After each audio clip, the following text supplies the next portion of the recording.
Bienvenue à toutes et à tous dans Secret de Performance, le podcast qui vous emmène à la rencontre de sportifs, sportives et staff français extraordinaires. À travers des discussions sincères, plongez avec nous au cœur de leur quotidien et découvrez ce qui fait leur secret de performance.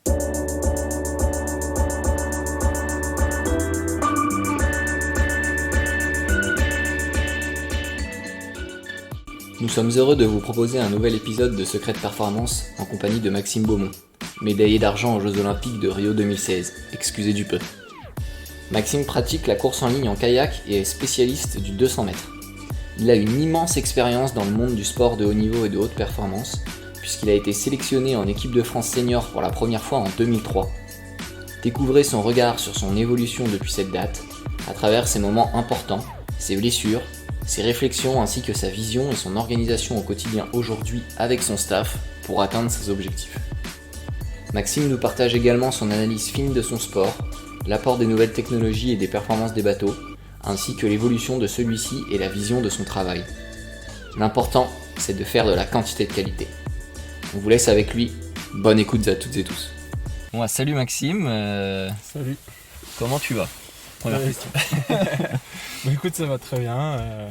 Là en ce moment c'est un petit peu venté à Vers-sur-Marne, là, comme tu peux le voir, mais écoute, on s'entraîne quand même, on monte sur l'eau, on s'adapte aux conditions et puis voilà, ça se passe très bien. Là je sors des Open de France le week-end dernier où ça s'est très bien passé pour moi. Ok. Donc, Quand tu dis très bien passé, c'est-à-dire ? J'étais aligné sur 3 courses, je les remporte les trois. Ok. Donc, C'était une de tes premières compètes de 2020 ? c'était ma première compète, Ok. 2021. Pardon.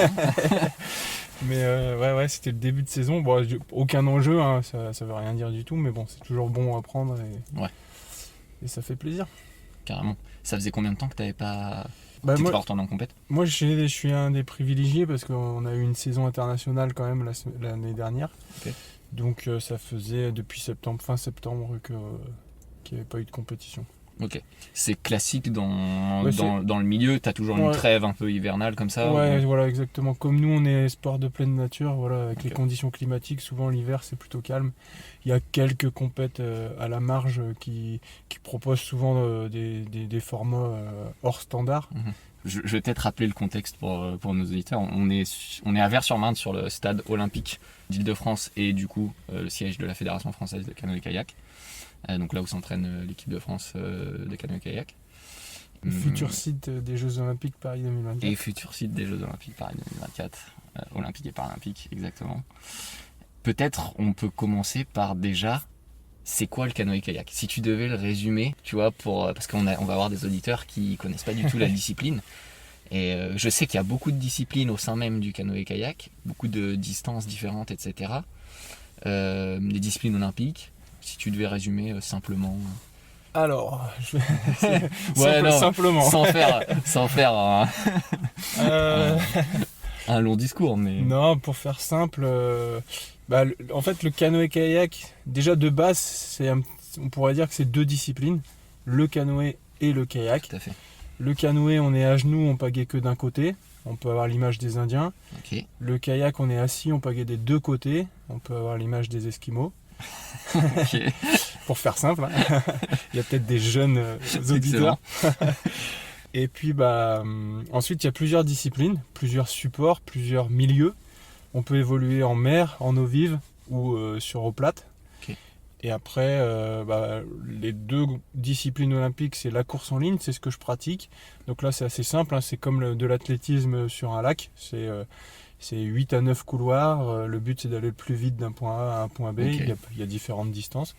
On peut être à 1, 2 ou 4. D'accord. Et il y a le slalom. Et donc le slalom, c'est pareil, il faut aller vite, le plus vite possible d'un point A à un point B. Mais cette fois-ci, on est en eau vive. Et il faut passer des portes, soit des portes vertes, donc dans le sens du courant, soit des portes rouges qu'il faut passer dans le sens inverse. Ok. Et après, il y a... Et donc là aussi, il y a différentes embarcations pour les. à chaque c'est fois, ça c'est pareil. Il y a kayak et canoë, C'est ça. homme-femme. Sauf qu'en slalom, il n'y a que du monoplace. Et puis après, il y a d'autres disciplines. Donc il y a le kayak de mer, le kayak surf, le kayak polo. Il y a du dragon boat. Donc ça, c'est C'est un peu le Drakkar version canoë. Ok, rigolo.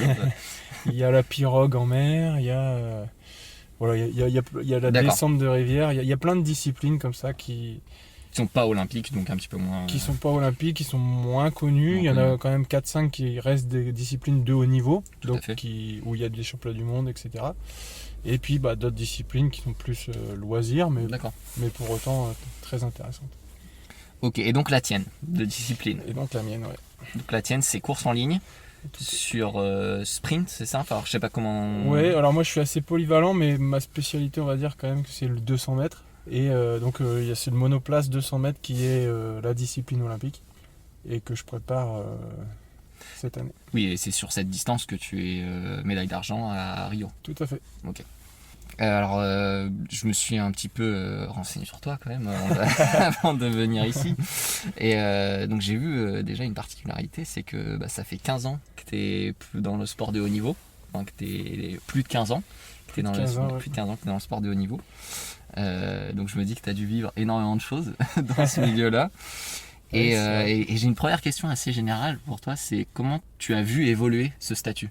Tu vois, entre le moment où tu as commencé en tant que sportif de haut niveau, donc je crois que c'était début des années 2000, enfin milieu des années 2000, c'est ça? Ouais, première sélection en équipe de France en 2002, 2002, ok, ouais, donc début des années 2000. donc chez les jeunes. Première sélection chez les seniors en 2003. Ouais, mon statut au sein de l'équipe, il a évolué aussi. C'est ma vision du haut niveau qui a évolué. Ok, Si tu veux, dans un premier temps, l'objectif c'était l'équipe de France. Donc une fois que tu es en équipe de France, tu as atteint ton objectif, donc après tout roule en fait. Donc à partir de là, quand tu arrives en international, tu as une approche différente. Déjà, moi j'étais jeune, j'étais pas très costaud. Donc tu arrives, tu te confrontes à des Allemands qui font 100 kilos, qui soulèvent 200 et qui font le double de toi. Donc déjà de base, ça impacte plus psychologiquement. Puis bon, après sur l'eau, c'est compliqué. Et puis en fait, au fur et à mesure, l'objectif change. C'est-à-dire que voilà, c'est plus l'équipe de France que tu vises, c'est peut-être une finale mondiale. Et à partir de là, quand tu y arrives, t'es plus vu de la même manière. Toi, tu arrives sur le bassin, déjà, comme tu t'es bien entraîné, comme tu as bien travaillé, tu n'as plus le même gabarit, tu n'as plus la même confiance aussi quand tu arrives en compétition. Et puis au sein de l'équipe aussi, on te regarde différemment. Voilà, t'es passé du mec qui, quand il arrive en équipe, il continue sa vie. Comme il a atteint son objectif, il s'en fout, il vient en équipe juste pour avoir le maillot, il continue de boire des bières, enfin, tu vois, c'est détendu, tu vois, tu vois ce que je veux dire. Et puis par contre, quand tu as des objectifs différents, quand tu es en équipe et que c'est là que tout commence, à l'inverse d'avant où c'est là où tout était fini, et c'est différent. Là, tu côtoies des champions à côté de toi, donc tu es curieux, tu prends des informations, et puis tu es sérieux, Est-ce que tu veux dire qu'il y a une sorte de professionnalisation d'une manière générale? Ouais, c'est un peu ça, ouais. À partir du moment où tu comprends ce que c'est vraiment le haut niveau, que tu as une démarche d'aller chercher non plus, dans un premier temps une finale, puis ensuite une médaille, et puis ensuite un titre. Voilà, à chaque fois, c'est des paliers qui sont passés, et à chaque fois, il y a le professionnalisme, le perfectionnisme, il est décuplé, et puis ça, tu deviens vraiment acteur du truc, quoi. C'est-à-dire que t'attends plus que le coach il te donne une planif ou des conseils. Là, tu es autonome et puis c'est toi qui gère ton truc. Et puis, c'est la démarche pour moi qui est un petit peu différente. Tu vois, ça me fait penser à quelque chose que je voulais te demander. Est-ce que tu fais la distinction entre le haut niveau et la haute performance? Tu vois, Ouais, dans le sens où... Oui. Et comment toi tu l'entends? Après, ça dépend comment on définit le haut niveau. Ouais. Il y a haut niveau et peut-être et haute performance, c'est bien dit. Et toi, quelle est ta définition? Quelle serait ta vision par rapport à ça? Moi, souvent, je parle de haut niveau et de très haut niveau. Okay. Mais je pense que ça rejoint un petit peu ce que tu dis. Pour moi, le haut niveau, on va dire que c'est le haut niveau, c'est l'équipe de France. Voilà, ou en tout cas aux portes de l'équipe de France. C'est les personnes qui se préparent, qui ont une démarche d'intégrer, qui s'entraînent très régulièrement, qui ont des objectifs d'aller concourir à l'international et d'être très performants. Et le très haut niveau, là, c'est un cran au-dessus. Et c'est pas forcément ceux qui font des médailles, mais c'est ceux qui ont la démarche pour en faire. Mais pas juste dire moi je veux faire des... Non, c'est ceux qui mettent en place des choses pour en faire. Et c'est ceux donc, qui sont vraiment acteurs, qui ont conscience de ce qu'il faut mettre en place. C'est ceux qui ne se mentent pas à eux-mêmes. C'est-à-dire que quand ils parlent avec l'entraîneur, ils disent pas moi je veux faire une médaille. Et puis quand la saison elle est lancée, c'est ah ouais mais j'y arrive pas, j'aurais besoin d'un prépa mental, j'aurais besoin de soulever plus en muscu. Non, ces gens-là, pour moi ils se mentent un petit peu à eux-mêmes. Et c'est à eux d'avoir cette démarche de dire ok, alors attends, je réfléchis, donc il me manque ça en muscu. Non, je le mets en place. Et même si l'entraîneur il le met pas en place, eux ils le mettent en place. Ils vont rajouter des séances, ils vont s'entourer d'un préparateur mental s'il y a besoin pour pallier à ce manque.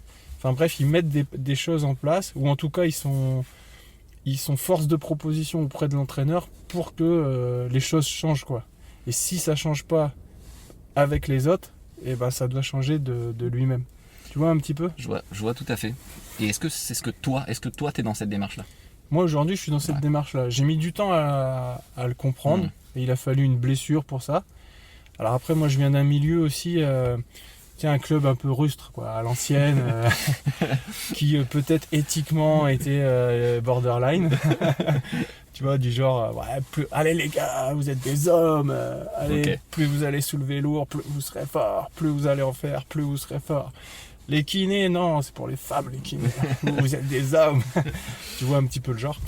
Et en fait, ça, j'ai été très, très élevé dans ce contexte. Et en fait, ça m'a fait du bien aussi d'en sortir et d'aller sur des structures d'entraînement fédérales et de côtoyer d'autres sportifs du haut niveau. Et en fait, au fur et à mesure, j'ai changé, j'ai évolué.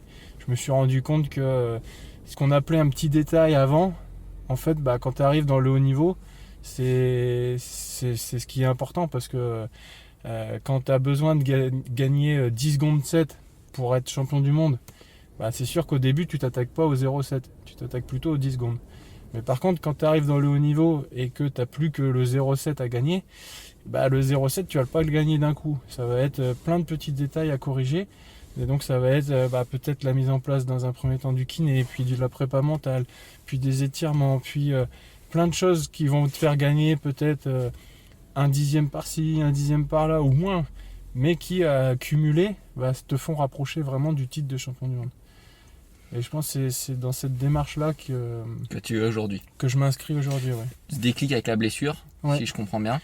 Ça s'est passé comment ? C'était quand ? Alors, je me suis blessé en 2009. 2009, ok. Donc janvier 2009, un petit peu... je vais pas dire par hasard, mais en gros, je faisais un sport co sur la plage de Boulogne. Ok. Mais bon, en janvier, tu imagines bien, dans le nord... J'imagine. Il fait un peu froid, la plage était gelée, donc... à un moment donné, je me suis enflammé, j'ai fait un petit tacle glissé, sauf que j'ai atterri sur une plaque de verglas et sur le coude. Et en fait, ça a été la fracture du coude. Donc pour un kayakiste, tu vois, c'est un petit peu galère. Ah oui, puis le coude, c'est un peu une articulation importante. Et... C'est ça. Donc, on va dire qu'avant ça, j'étais encore un peu dans cette démarche de plus j'en fais, mieux je suis. Très quantitatif. Très dimension physique. Plus je soulève lourd, plus je vais faire de kilomètres, plus je vais avoir le goût de sang dans la bouche et plus je serai fort. Et en fait, avec une fracture du coude, tu peux plus faire grand chose. Alors tu peux bien faire des séances. En gros, je faisais les contenus de séances de kayak, je les faisais sur un vélo d'appart. Tu vois, pour pallier à ça. Bien sûr. Mais je retrouvais pas la dépense physique et je voulais pas perdre non plus mon temps pendant le temps de convalescence. Donc à partir de là, il y a eu un déclic en moi et je me suis dit, parce que de voir aussi les copains s'entraîner et toi rester sur le bord, c'était dur psychologiquement et je me suis bien dit, mais c'est ça que je veux faire, c'est vraiment l'équipe de France, le très haut niveau que j'ai envie d'aller chercher. Et donc j'ai réfléchi, brainstorming, en me disant qu'est-ce que je peux mettre en place pour continuer de m'entraîner, mais du coup de m'entraîner autrement, autre chose que le physique. Et voilà. Et du coup, c'est à ce moment-là que j'ai eu la démarche de côtoyer un préparateur mental. D'accord, donc c'était assez... Enfin, je me permets, c'était assez tôt par rapport à d'autres sportifs de haut niveau, selon toi, ou la démarche était déjà enclenchée en France à cette époque-là? Dans le monde du kayak, c'était une démarche qui commençait à voir le D'accord. jour. T'es plutôt dans les premiers. Je pense pas être dans les premiers. Disons que jusqu'à présent, il n'y avait pas eu vraiment de démarche bien établie. Et pour moi, surtout, ce qui est important, c'est que la prépa mentale, c'est quelque chose de personnel. C'est-à-dire qu'un préparateur mental, il ne peut pas convenir à toute une équipe de France. Et donc, quand l'équipe de France propose ponctuellement des interventions de préparateurs, voilà, ça te permet de faire une sorte d'initiation, ça te permet de voir un petit peu de quoi il s'agit, mais ça ne veut pas dire que ça va matcher avec la personne qui intervient. Et en l'occurrence, c'est ce que ça avait fait, c'est que ça n'avait pas du tout matché. Et moi, en plus, comme ça n'avait pas matché et que j'étais pas forcément intéressé par la chose, voilà, ça avait coupé court. Ouais, tout à fait. Mais cette fois-ci, j'ai vraiment souhaité trouver quelqu'un qui me convenait et de commencer un travail avec lui. Et donc c'est ce qui s'est passé. On a mis des choses en place pendant le temps de la convalescence et après, parce que c'est quelque chose que j'ai continué. Le fait d'avoir aussi ralenti physiquement, le corps s'est régénéré et je me suis rendu compte que la récupération et aussi d'une certaine souplesse du fait d'un manque de pratique, les muscles ont fondu un petit peu, se sont relâchés. Et en fait, quand j'ai repris, j'ai eu vraiment des sensations de glisse que j'avais pas eu depuis très très longtemps, des sensations de kinesthésiques, des sensations où tu sens vraiment tout ce que tu fais, que j'avais pas eu à ce niveau-là en fait. Et là, je me suis dit, putain, c'est vrai que j'ai perdu au bout d'un mois. Et du coup, je me suis dit, putain, attention, peut-être la souplesse, les étirements, c'est quelque chose à mettre en place. J'ai mis en place ça, je me suis rendu compte que je retrouvais ces sensations-là. Et depuis, l'étirement, c'est vraiment quelque chose qui est ancré dans ma préparation. Souvent chez le sportif, alors c'est connu, tout le monde le dit, la prépa mentale, les étirements, c'est quelque chose qui est très important dans le haut niveau. Mais là, ça m'a permis vraiment de tester et de valider les deux en très peu de temps, au final en 3-4 mois, et de me dire, là, c'est... Je peux pas dire le contraire, c'est important. La blessure était une opportunité pour toi. Exactement. De voir que finalement tout ça fonctionnait sur toi. Ouais. Tout et à fait. Clac, tout de suite t'as enclenché et tu continues de le faire aujourd'hui. Et je continue de le faire et ça a été payant parce que tu vois, 2009 je me blesse, je fais une saison blanche. 2010 je suis 8ème au championnat du monde, première finale mondiale et je deviens élite sur les listes. Et ça enclenche tout le reste. Et depuis, voilà, il y a vraiment cette démarche de très haut niveau qui est mise en place et des résultats de très haut niveau qui suivent. Ça me pose la question, tu vois, de l'impact de la blessure. Donc chez toi, si je comprends bien, ça a été une source de... Ça a été difficile au début, je suppose. Et puis ensuite, t'en as tiré quelque chose d'ultra bénéfique. Ouais. Et est-ce que ça a toujours été le cas, surtout si t'as eu d'autres blessures, est-ce que t'as toujours eu cette même démarche-là? Alors là, je suis à 30 ans de pratique maintenant de canoë-kayak, donc j'en ai eu des blessures. Alors bon, voilà, il n'y a pas eu à chaque fois un déclic aussi énorme, mais en général... Chaque blessure est différente aussi, je suppose. Oui, voilà, mais j'essaye d'en tirer du positif. J'ai toujours un temps d'acceptation qui dure en général une semaine, où tu vois, j'ai besoin de... Souvent, je me venge sur la bouffe. J'ai besoin de sucre, bouffer des conneries pendant une semaine, et puis après, voilà, psychologiquement, c'est passé, ça fait du bien, et puis après c'est de l'adaptation, ça se transforme en adaptation et donc c'est la réflexion elle se met en route, le brainstorming se met en route en disant voilà, t'es blessé là, qu'est-ce que tu peux mettre en place. Tu vois, un exemple, la dernière en date, c'est rupture des ligaments de l'épaule sur une chute de vélo, donc c'était l'année dernière en 2 semaines après la fin du premier confinement. Ok. Donc voilà, très content de pouvoir me réentraîner, allez on y va, vélo, bam bam. Allez, plus d'épaule. Donc là, immobilisation. J'ai pas eu d'opération, heureusement, mais immobilisation, bref, on recommence. Et là, je me suis dit, bah voilà, bon, t'as le bras en écharpe, qu'est-ce que tu peux faire? Qu'est-ce que tu peux mettre en place? Donc là, ça a été le longe-côte, alors je sais pas si tu connais. Je connais pas. Donc certains clubs de kayak pratiquent ça. C'est de la marche en gros dans la mer, Ok. avec de l'eau entre le nombril et la poitrine, grosso modo. Donc ça peut être avec une pagaie ou sans pagaie. Et chez nous, ça s'est très bien développé.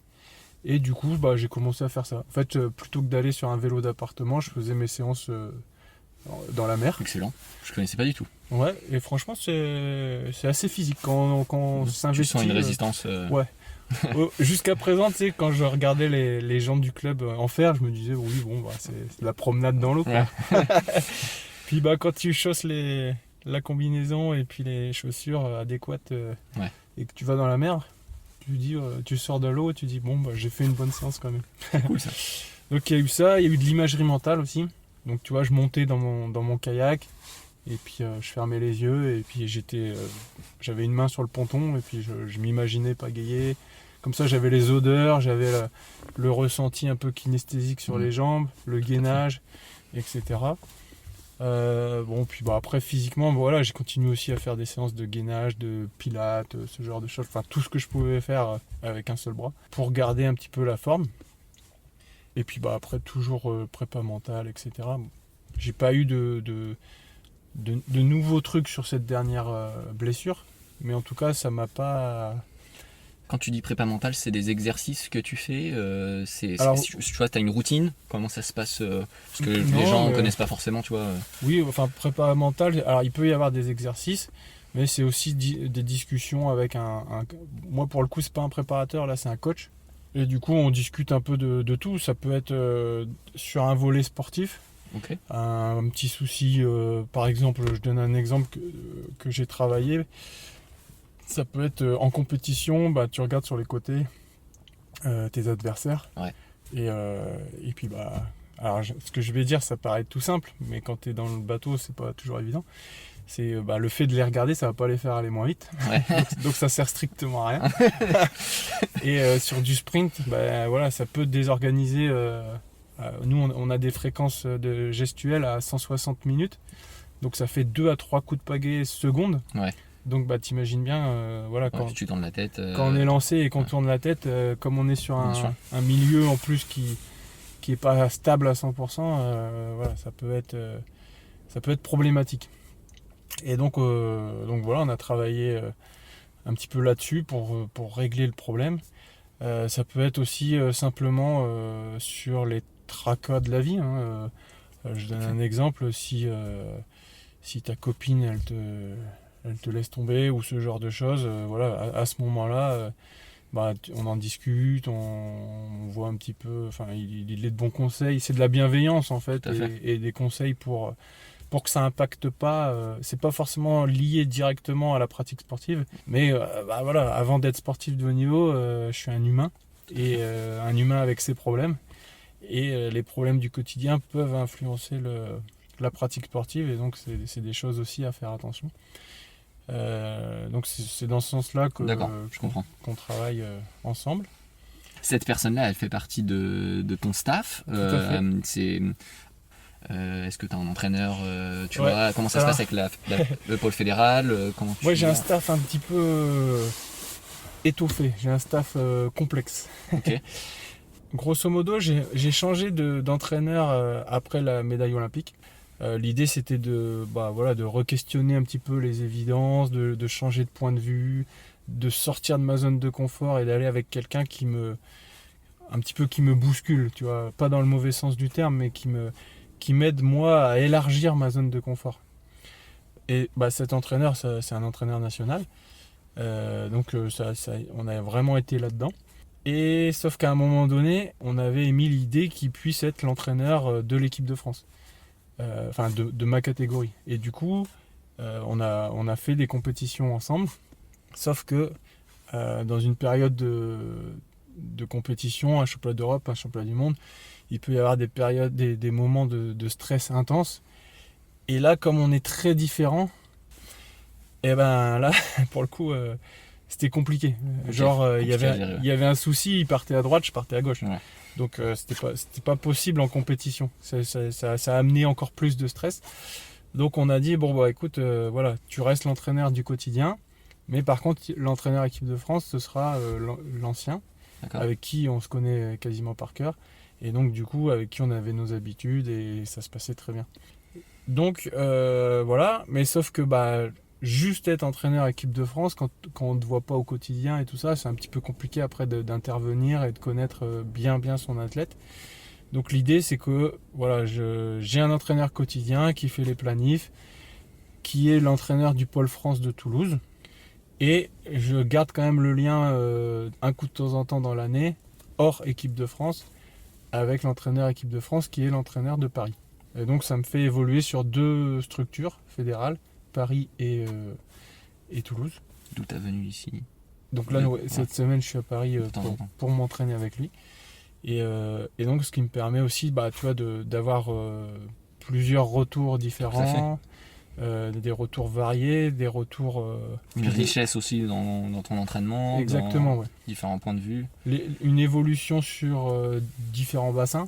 Donc, c'est intéressant. Tu vois, Toulouse, bah, il fait beau. C'est moins exposé au vent qu'ici.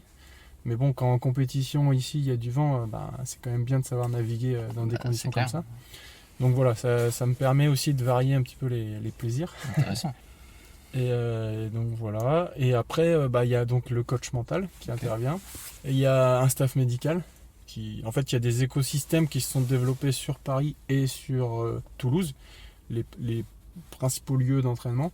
Et avec staff médical, donc kiné, médecin, des choses simplifiées pour que quand je sois au quotidien là, que voilà, tout roule et que ça se passe bien. Que ce soit simplifié pour toi. Et puis après, bon, bah, y a des intervenants, je dirais, plus ponctuels, comme tu vois, prof de pilates, prof de yoga, des choses comme ça avec qui on bosse sur quelques cycles. Il y a un préparateur physique qui était au départ sur le pôle France de Toulouse, mais qui a intégré maintenant le staff équipe de France, donc qui intervient sur tous les pôles, qui envoie les planifications sur tous les pôles. Donc ça professionnalise aussi ce secteur-là. Et puis après, bah, y a le head coach, donc lui c'est le directeur équipe de France, on pourrait l'appeler comme ça, qui lui gère évidemment l'équipe de France, mais qui s'assure que au quotidien, les athlètes de haut niveau et que tout se passe bien. Ouais, manque de rien. Et donc au final, avec lui dans le projet, c'est un petit peu le garant de tout ça. Parfois c'est un petit peu compliqué d'avoir un entraîneur à Toulouse, un entraîneur à Paris, et puis qu'il y a une continuité, un lien, parce que hors équipe de France, quoi qu'on en dise, c'est quand même des entraîneurs qui ont des athlètes qui sont adversaires. Et donc partager sur ce qu'ils mettent en place au quotidien, sur la préparation, sur tout ça, ça peut être parfois problématique aussi, quoi. Donc voilà, lui il est garant de tout ça, ça se passe bien, c'est pas la fluidité incarnée, mais ça se passe bien et il y a le minimum pour que moi je m'y retrouve, donc voilà. Intéressant cet écosystème là. Ouais, Non, mais on voit que tu navigues, je me permets la métaphore, dans plusieurs univers et plusieurs milieux. C'est ça. Et moi dans tout ça, si tu veux, je suis un petit peu manager. Je suis pas vraiment le chef d'orchestre, mais disons que je recrute mon staff. Enfin, en tout cas, je propose aux personnes d'intégrer mon staff.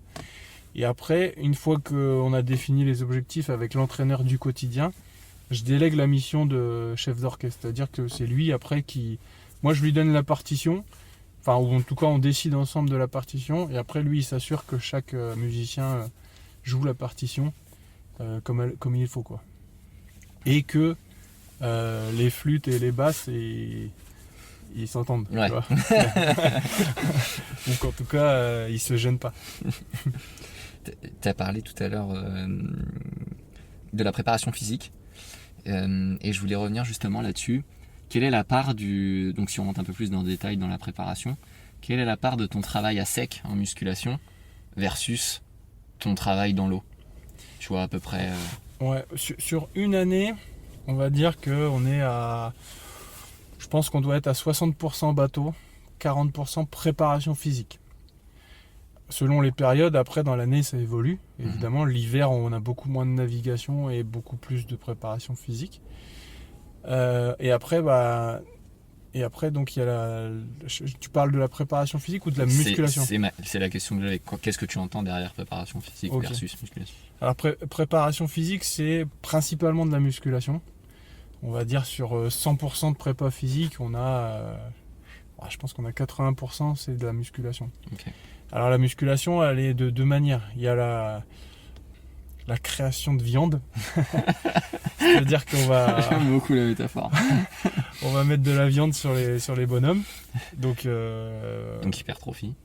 Oui, hypertrophie. Enfin, on va travailler sur la puissance, la vitesse, la force du muscle, l'endurance du muscle, tout ce qu'on peut travailler en musculation, quoi. De manière générale et spécifique, selon la période, encore une fois. Et puis, il y a la musculation plus fine, avec prophylaxie, proprioception, ou tu vois, le gainage, mais le gainage pas dans le sens courant du terme, c'est-à-dire pas seulement abdos, lombaires, obliques, quoi. Le gainage de chaque articulation pour que les épaules soient solides, pour que les jambes aussi soient solides. Donc moi, tu vois, par semaine, je rajoute en général une séance de jambes, une séance d'épaule. Surtout là avec l'année dernière avec la rupture des ligaments de l'épaule, c'est important. Les jambes, pourquoi? Parce que surtout sur du sprint, je pense que c'est important que les jambes transmettent au bateau tout ce que tu mets dans la pagaie. Et donc les jambes ont un rôle certes d'équilibre, mais ils ont un rôle aussi de transmission de force au bateau. Tu parlais aussi des 20% restants. Alors les 20% restants, ça peut être ce que je disais tout à l'heure, un peu de yoga, un peu de pilates. On va faire de la course à pied. La course à pied, il y a deux, trois manières aussi. Typé athlétisme, avec des gammes, avec des sprints, avec des marches. Parce que souvent on s'entoure d'un autre prépa physique, mais qui est spécialiste athlé. Et du coup, nous, tu sais, on a une discipline de sprint très jeune. C'est depuis 2010 que le 200 mètres est arrivé et qui est olympique. D'accord. Donc au final, on n'a que 10 ans de recul. Tu vois. Alors que l'athlé, ils sont sur le sprint depuis le démarrage de jeu. Depuis très longtemps. Et donc ils ont une mentalité, un vocabulaire, tout un ensemble de choses qui fait que ils savent ils savent de quoi ils parlent quand ils parlent sprint. Tout comme les pistards de l'INSEP, tout comme les sports vraiment comme ça. Et du coup, on aime bien s'imprégner un peu de ça et d'aller chercher des choses. Il y a souvent des transferts à faire d'une discipline à l'autre. Et donc, voilà pourquoi là, on s'inspire d'un prépa physique spécialiste. Toi, tu disais sur ton travail de jambes, la transmission entre tes jambes et le bateau, c'est ça qui peut t'aider avec la clé? Parce que, en gros, si tu veux, quand tu navigues, tu as deux supports. Tu as la pagaie et le bateau. Comment ça va marcher? Le kayak, c'est ça. Tu crées un appui dans l'eau avec ta pagaie. Cet appui, cette force que tu vas... Donc, une fois que tu as cet appui, tu te tractes sur cet appui. Tu te propulses. Enfin, tu te propulses. Tu te tractes et tu propulses le bateau. Ouais, c'est ça. Tu amènes le bateau avec toi. Mais quand tu te tractes, en gros, la force qui va passer donc, dans tes bras, dans ton buste, après, il faut l'amener au bateau, il faut emmener le bateau avec toi en passant par le bassin et les pieds, qui sont les points de contact avec le bateau. Et donc, tu as toute une chaîne musculaire qui va s'organiser et qui passe à travers toi pour passer de la pagaie au bateau. Et en fait, c'est tout ça qu'on va essayer de travailler sur la préparation physique. Donc l'athlé, ça c'est une partie. Après la course à pied, ça peut être aussi sur des VMA ou de ce genre de choses. Tu vois, par exemple là, d'ici 1 heure, là, le bassin il sera, je pense, très compliqué à naviguer. Peut-être que les séances du coup elles vont évoluer et plutôt que d'aller naviguer, on fera ça en course à pied par exemple. Je comprends. Et puis après, ça peut être une simple récup sous forme de footing ou voilà quoi.